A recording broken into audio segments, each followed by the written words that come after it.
medical at vitamina, nutrisyon. Meron po tayong tatlong uri ng pangkat ng pagkain. O ako muna ay magtatanong. Sana nabibilang itong mga kain ito. Tayong blow, grow, and go. Kung saan nabibilang itong mga pagkain ito, mga bata? Ha? Ay, magandang umaga po kay Doc. Welcome po sa Gasan Central School.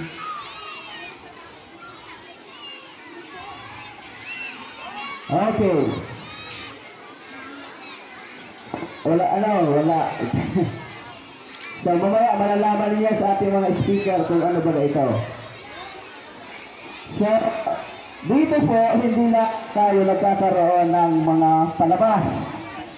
Kundi, ano tayo mga activities na ginagawa. Meron tayong mga poster making, meron tayong mga pagluluto para naman ma-promote itong pagkain ng gulay at pagkain ng prutas. Ang tanong, ang gaganda ng mga suot ng mga bata. Pinagpipitas lahat ng gulay, pati yung malunggay ko ay kinuha. Ang tanong, kainin magaling nyo yan? Patay. Sana po ay hindi dito natatapos sa araw na ito yung tinatawag nating Nutrition Month. Kaya po tayo nandito ay upang i-apply ito ating araw-araw na pamumuhay. Okay? Nagkakaintindihan po tayo? Ready na po tayong lahat? Tayo po ay magsisimula sa isang panalangin sa pamumuno ko. Tayo po mga kapatid. Bakit ka rin naman ring mic ko? Yan. Tayo po. Sir.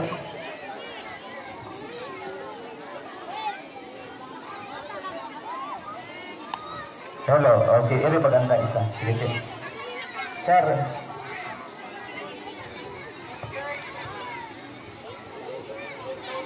Okay. Ang ating pong gawain ay pasisimulan sa isang panalangin na pamumunuan ni Ginoong Nicanor Mami.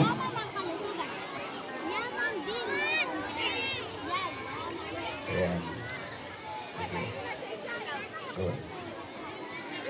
Tayo po ay tumayo, mga kapatid, mga bata, magtitigil sa isang lugar.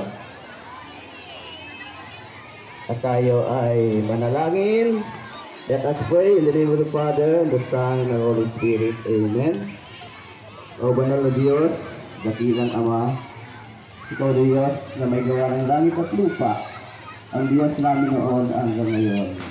Panginoon, sa araw po ito, kami po ay nagpupuri at nagpapasalamat sa iyong walang hanggang kadakilaan.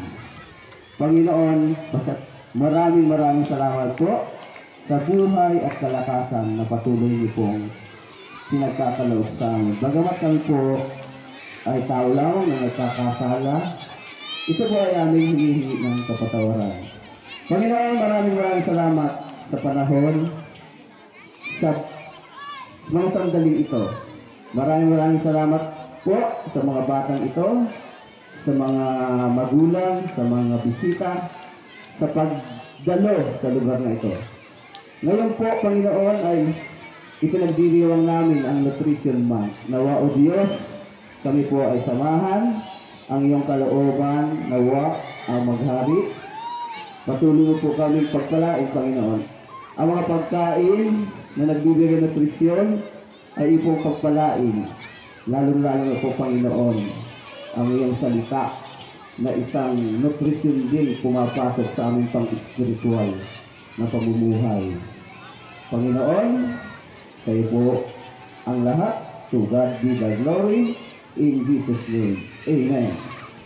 So ito po ay susundan ng ating pambansang awit sa pagkumpas ng aming kayuto, si Ma'am Arlen Briones. Pastor po ito ng grade 6.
tayong magsiupo. Huwag lang magtakbuhan. Humanap ng komportableng lugar. At huwag magtakbuhan habang may nagsasalita dito, may nagpe-present. Maraming salamat. Ngayon naman po ay pakinggan natin ang isang makabuluhang mensahe mula sa ating punong guro, Ginang Rosenda S. Medina. Palakpak naman kayo dyan.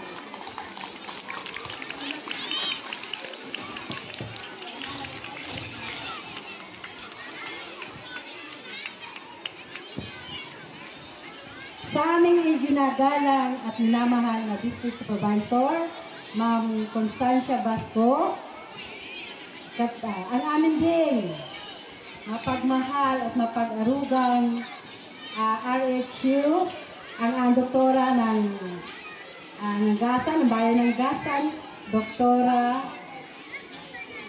Aguinalya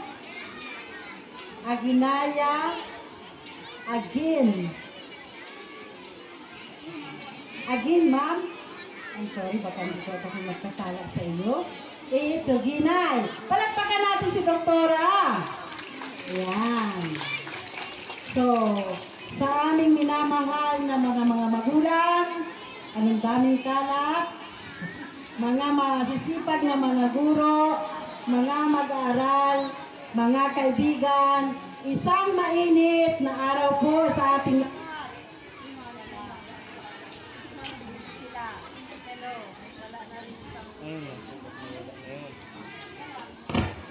Wag na. Okay. So, tunay na ang init ng araw ay nagbibigay sigla sa ating lahat upang may sa katuparan at may sa gawa ang gawain ngayong umaga ito. Ang gawain ngayong umaga po ito ay binubuo ng 4 na mga gawain. Ang una ay ang health, ang celebration ng nutritional celebration kasama ang learning with children with difficulties, ang ating DRRM, ano po, ay mga bata. Ba't yung mga bata ay siya?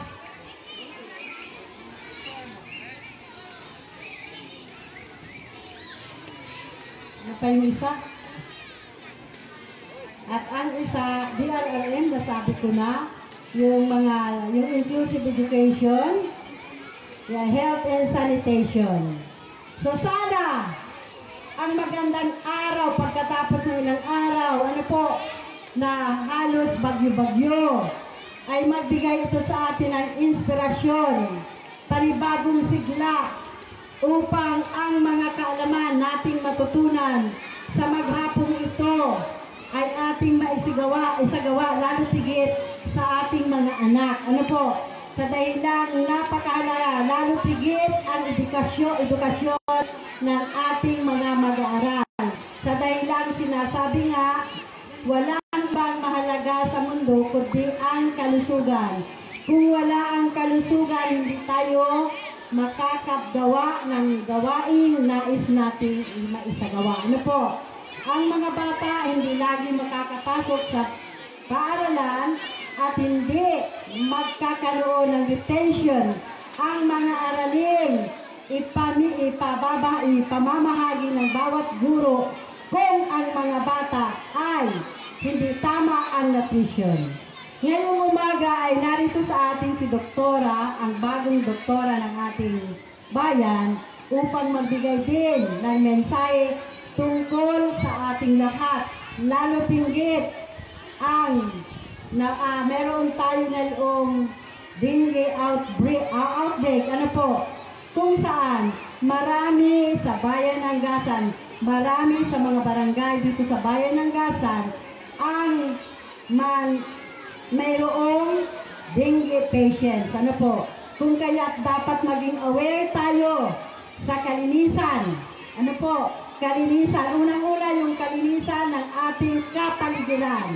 Ay tingnan natin ang kapaligiran ngayon, mga bata. Ano ang napapansin nyo? O mainit. Ang mainit ay nagbibigay sigla sa ating katawan. Ano? Wag lang yung sobrang init. Ano pa? Tingnan ang kapaligiran. Oh, makalat. Tama ba yan? Oh, nakikita ko yung mga nakaputi, yung nurses, mga nutritionist, ay dapat sila ang manguna sa kalinisan para gumaya yung iba. Ay nakikita ng mga young nurses at mga young nutritionist na may kalat na dadaanan lang. O sige, lahat muna ay magpulot. Ay, hindi kaya ako. Lahat ng bata ay magpulot. O, palagpakan yung mga young nurses na nangunguna. Yan talaga ang sibol ng bagong Pilipino. Yan, sige pa. Nakaya kay Doktora, pagka nakikita niya din ang daming basura. Kaya pwede ko nang igit na ang lustron dahil medyo malinis-linis na. Wala, sige pa. May nakikita pa akong namumugati. Oh, sa basurahan natapon na.